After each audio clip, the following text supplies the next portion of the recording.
me. When you talked about signing the checks, is there a law that says there have to be 2 signatures on the? There is no law. Is that a common practice that you? It is a common, having at least 2 signatures is a common practice. Sometimes we see, you know, whether it be a library or somebody else, maybe the person that works there is one of the signatures, but definitely there should be a second signature, like a board person or something. And in a lot of cases now we see that the bookkeeper or accountant doesn't have their name on it at all. It's only the couple board members or something that sign it. Sometimes having your name on it helps with getting information from the bank, but I think in most cases it can be arranged that the bank will give out information to a person without them actually being authorized to sign. But you just want that option. You want to be able to call the bank and say, you know, tell me about this or whatever, without whether you're a signer or not. So that would be something to track on. Do you have more than one signature on? Well, the treasurer does sign, and after having gone to a meeting a while back, I said that in a board meeting that there were supposed to be 2 signatures, and they said, oh, no, it's, of course, tiny town. Oh, no, the bank says we don't have to do that. And that's true. There's no requirement that you have more than one. What happens if the treasurer gets really ill? You have a backup plan? No. Okay, let me jot that down. That might be something you keep in mind as the, yes. Would best practice be that the treasurer, maybe the library director, not be on the account and 2 other board members be on the account? It depends on how much access maybe the treasurer had to begin with. If they're doing mostly review and everything, I think it's perfectly okay for them to be on it. If they're doing a lot of input into the accounting software or whatever, then they're kind of doing bookkeeping, so maybe it would be better not to. But as long as they're more in a review position or signing checks, and you know, I think that's fine. Anything else? Did I finish your question there? Yes, you did, thank you. Okay. All right, so I'm saying here that 2 signatures should be required. As I say, it's not unless the library decides it's required. But I think always having that extra person looking at it is a good control. And if the bookkeeper's one of them, then it's kind of like you only have one person oversight. If you have 2 other people signing, then there's more oversight. But with a lot of very small libraries and boards, it may not be possible to get that many people available to sign checks and things. And you can't have your check sitting around for a week waiting to get somebody to sign it. So if you have one treasurer that's available all the time that can sign it, that may be sufficient as far as on a regular basis. But like I pointed out, have a backup plan because people get sick. People get run over by a bus, and then you've got gotta have a plan. I'm sorry. So, as a director, how do we convince the board that there should be someone other than the treasurer who sees all the receipts and pays everything, is the only one to sign? To me, this is a recipe for disaster. Can that treasurer prepare checks in addition to signing them? Won't do that. Okay. Wants to have complete control over the money as though it's hers. Beside my library, Oh, got embezzled from. And it's To the- the same size town. who is that? Oh, Stephanie. To the point where I have to make a list of whatever I need to give to her. She will buy it and bring it to the library. So taking complete control away. And so nobody ever sees receipts at all, or? Yeah. So how do I say this is wrong and that they will believe me? There's no controls there. If one person is doing it, whether they're the library director or they're the treasurer, if that's one person is doing it and there's no oversight, it's a recipe for disaster. But when I question it, it's so you don't trust me? Refer to your Kansas State handbook, it's in there, I believe it says secretary and another member. Yeah, that's Mr. Say that again, it's in the handbook. Also, the treasury handbook, Uh-huh. it's in there. It tells you all about it. And it Does the says treasurer get secretary is bonded? the other person. Does your treasurer get bonded? Yeah. Whereas the position bonded. Oh, That's two different things. That's Exactly right. That's two different things. interesting. You want to throw something in there? I do. Our board has all 4 of the officers on the checking account so that 2 of the 4 can sign for it. Yeah. It's normally our treasurer and our secretary that comes in and signs the checks, but vice president can also sign. So That's in your case. The thing with signatures, you don't have to have that president and so forth signing it, but if they're authorized, then you have a backup plan in Yes. case that treasurer isn't available. Yes. I have a question for, over here, when you talk about different types of bonding between position and person, which would be recommended for the treasurer? Position? Position, because you have to change it on a yearly basis as you change your officers then. Okay, so what protection do we give to a treasurer? If something happens with the account, is the treasurer protected in any way, or are we just protecting the library? Yeah, you're always protecting the library. But you do put a certain name on that bond. Right. Okay, thank you. Something else while you're talking about bonds, I asked an insurance person about this here a while back, while board members were talking about it. A bond isn't going to help you unless you press charges.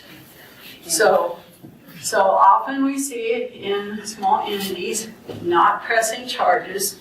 So the bond or the insurance is worthless if you don't press charges. Libraries, cities seem to be a little more prone to go ahead and press charges. Maybe it's because the cities oftentimes have an attorney at hand or whatever, but just throwing that out there. So the best offense is prevention.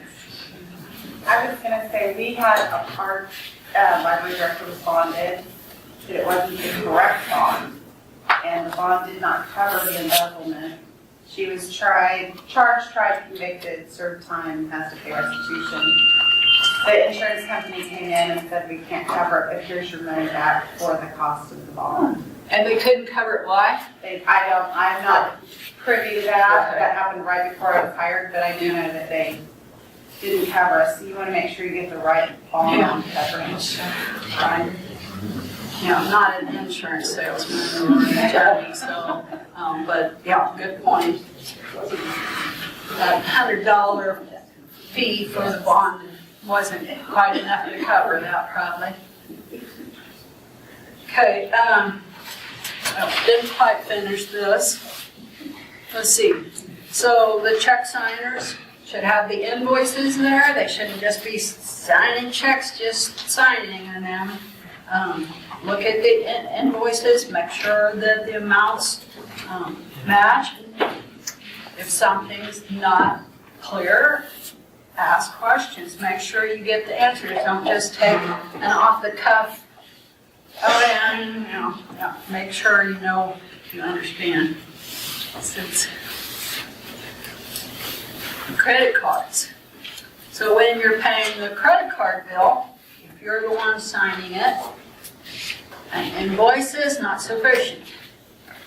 Look at the individual charges. You should have a receipt for every charge that's on there, and it should be easily accessible. I say that. We had an instance. There were personal charges in there, but this clerk wrapped it all up. The receipts were in the middle. She stapled. And so then when the check signer looked, well, that was too much trouble to open up. And they should be easy to see. And if you're the one signing it and it's not easy to see, you tell the bookkeeper that you don't want all the staples or whatever, and you want to see all the receipts. Do not allow personal use of the credit card. Sometimes we see, well, there's always accidents. Oh, I grabbed the wrong card. I did it myself. You know, you have a couple cards in your wallet, and it sometimes it's easy to grab the wrong one. But then, if that happens, it should be paid back immediately. You should have a copy of everything to support what happened. But don't make a habit of allowing the credit card to be used for personal use. We've seen people using an Amazon account too, so that they could get free Prime shipping. You got to keep the personal and the business separate, and you just can't be mixing it up like that.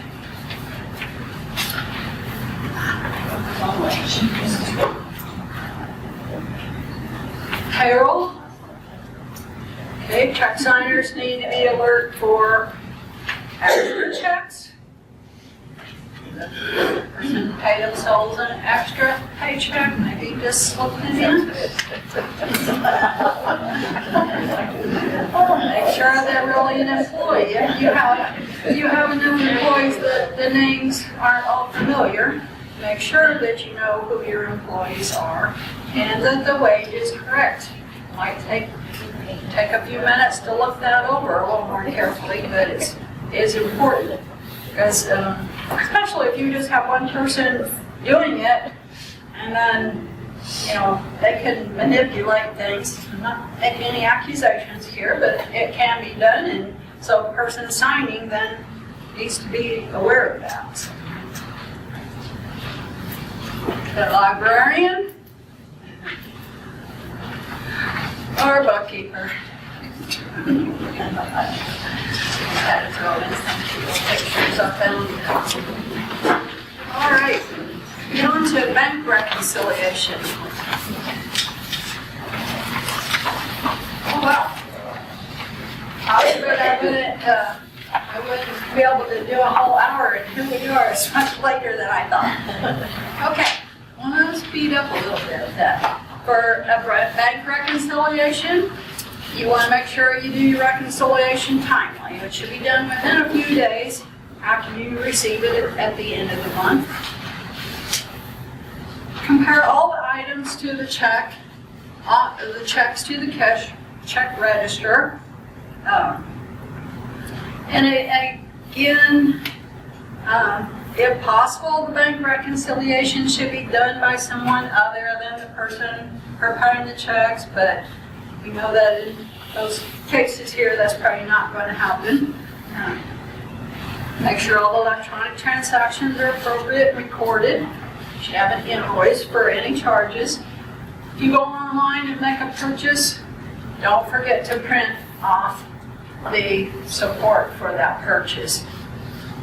If you have something that comes out every month, you should have some kind of contract or something that said that was going to happen as a monthly charge or whatever. So even if you don't attach, I'd love to see a copy of it attached to every statement, but even if you have it handy and it's always available to show why that charge is coming out of there.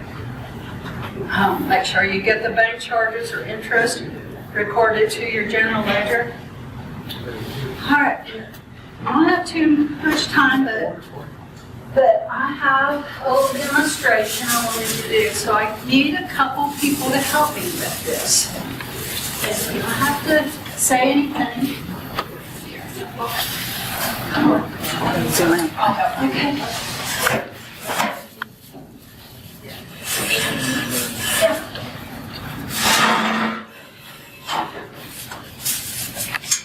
Be right out here. All right.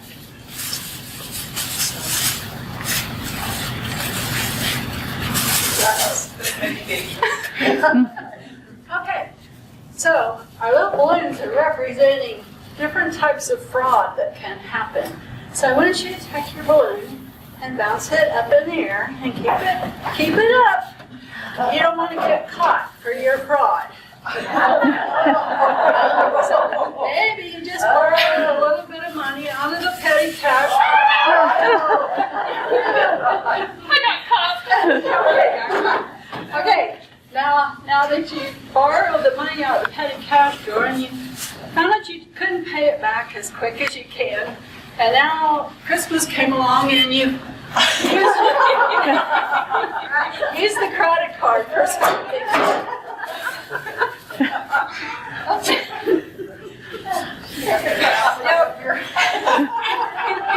So what I wanted to show you here is it's just like it's going to be stressful. It's juggling this while you're trying to do all your regular work too, and that's exactly how it's going to go. And you're going to get caught.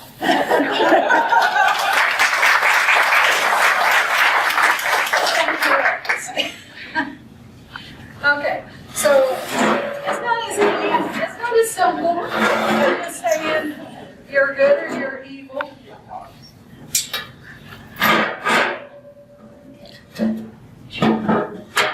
Okay, so the fraud triangle. They tell us in our accounting continuing education that almost everybody is capable of fraud under certain circumstances. So if you have the three items on this triangle, you might just be one to take that step. First of all, pressure, financial or emotional force pushing towards fraud. You're just desperately in need of money. Opportunity, ability to execute a plan without being caught. Well, if nobody's looking over your work and you're doing it all yourself, you've got the opportunity. Rationalization, personal justifications of dishonest actions. They just don't pay me enough anyway. I deserve this money. So, there you go. Some examples of fraud, and some of them we've seen. Credit card used for personal use. Employee wrote this reimbursement check. Oh yeah, this top one is an example of something that happened. So the employee wrote the reimbursement check. Check was copied, attached to the invoice. Then the second lady handed the check back to the one that wrote it and said, okay, take this to the lady that logs the deposits. How it never made it back up to the deposit log. She put them in a drawer. I don't know why she saved them, but anyway, she got caught. Credit card use for personal use. Receipts are missing. And in a recent fraud investigation, usually when the KBI or whatever comes in, if a receipt is missing, they're going to say that was personal. Going to put it on your list of things that you stole. So don't let receipts go missing. You need a receipt for every credit card charge. Credit card used for personal use because no one looked at the receipts. Credit card used for personal use because, as I was telling you, the receipts were stapled together and it was too much trouble to look at. And credit card used for personal use, the library didn't have sufficient funds to pay after the credit card bill came in, that's how this person got, one of the ways the person got caught is because now they had a big bill and they couldn't pay it, so. Ma'am, is there, from an accounting standpoint, is there much difference between a debit card and a credit card? I think credit cards are better because someone has to approve the invoice when you go to pay it. With debit cards, it can slide by a lot easier because you may, now, you know, if you follow the best practices, somebody be reviewing the bank statement. But if not, those debit charges could be sliding through for personal use, and maybe nobody would notice. That's more from an auditor's point of view than just accounting, but.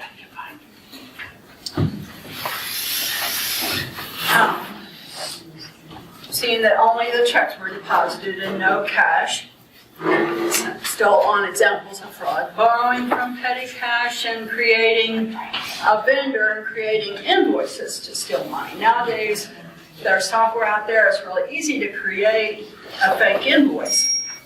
So back to when you're signing checks, if you don't know who that vendor is, you better find out.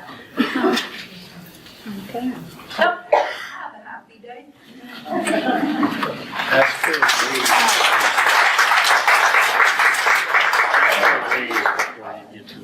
true. So, all the checks were deposited in cash. Well, because we are so small, we don't really have cash. So that would be a red flag. Because when we finally get enough for fines or probably whatever, it comes from payment and I go from A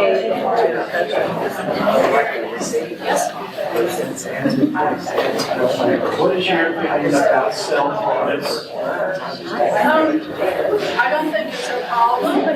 You have board members come in and they one of the,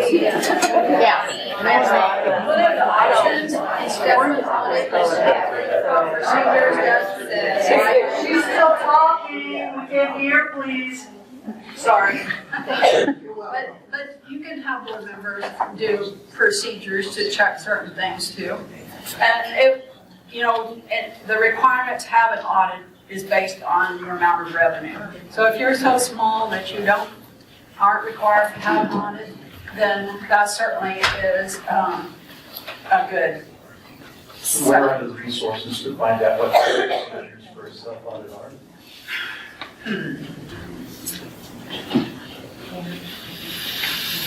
Trying to think if I've seen anything. We would have with the KMAC these examples of agreed upon procedures, but they would be similar if you were doing a self-audit as what an auditor would do with agreed upon procedures instead. Agreed upon procedures is just ahead of time, so we're going to look at such and such, we're going to check like 25 disbursements and see if they got coded correctly and things like that, if all the invoices were there. And, so it's a little different procedure, and you may not even have financial statements when you're done. It's just a check point of things. Do you have access to a KMAG manual? I would imagine I can find one online.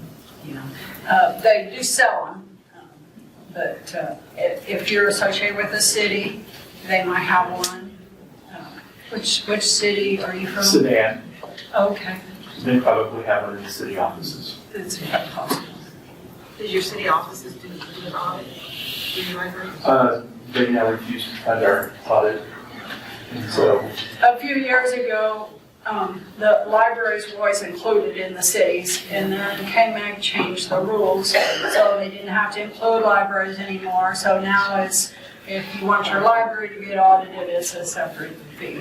and they wouldn't increase their budget, so. So just tell them what money to pay for auditor, they can pay for. Do you know what the threshold is for the audit? It's been 275,000 in the past, but I believe it's going to 500,000.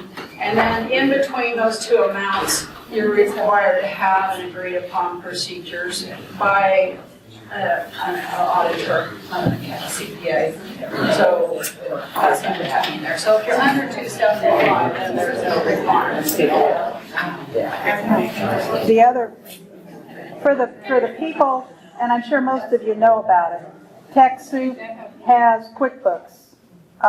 They have what's called the Premier Edition. It's $50 to purchase that through TechSoup, which the libraries can get. Now, the payroll part of that, Janice, how much extra is what we're getting, do you know? It's been several months ago now, I'd have to go back and look, but it's several $100s for the enhanced payroll. For the enhanced payroll, which does all of your payroll and FICA. It does, and you have automatic updates. And it's